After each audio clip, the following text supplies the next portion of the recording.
B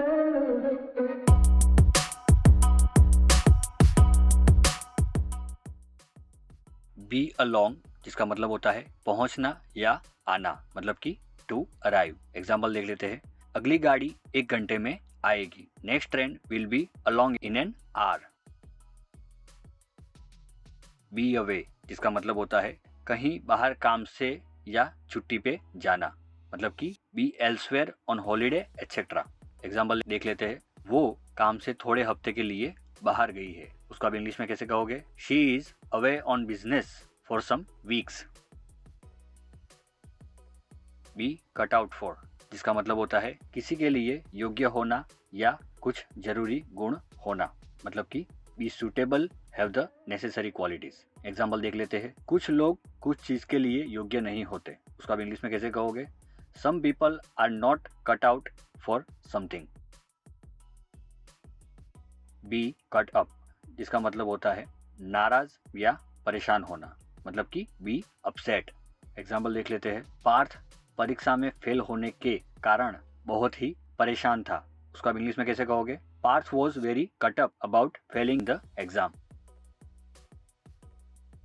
B down उदास रहना या होना, जिसका मतलब होता है बी डिप्रेस्ड। एग्जाम्पल देख लेते हैं। उदास रहना आजकल मामूली चीज बन गई है। उसका भी इंग्लिश में कैसे कहोगे? Being down is a very obvious this days.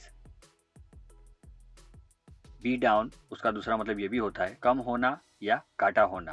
Be reduced और लेस। एग्जाम्पल देख लेते हैं। शेयर बाजार थोड़े दिन से नीचे या घाटे में है। उसको आप इंग्लिश में कैसे कहोगे? Share market is down for couple of days. Be down on जिसका मतलब होता है किसी के प्रति नकारात्मक भावना होना, मतलब कि have negative feelings towards someone. Example देख लेते हैं। झगड़े के बाद उसको मेरे प्रति नकारात्मक भावना है। उसको आप इंग्लिश में कैसे कहोगे? After fight she is down on me.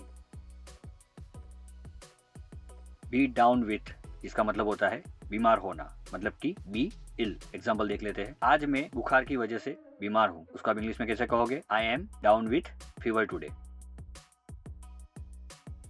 Be fed up इसका मतलब होता है उब जाना या किसी चीज से थक जाना, मतलब कि बी बोर्ड अपसेट और सिक ऑफ समथिंग। एग्जाम्पल देख लेते हैं। हम सब थक गए हैं उसके रोज के नाटक से। We are fed up of his everyday drama.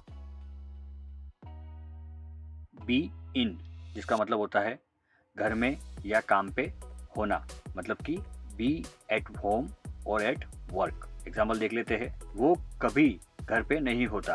He is never in home.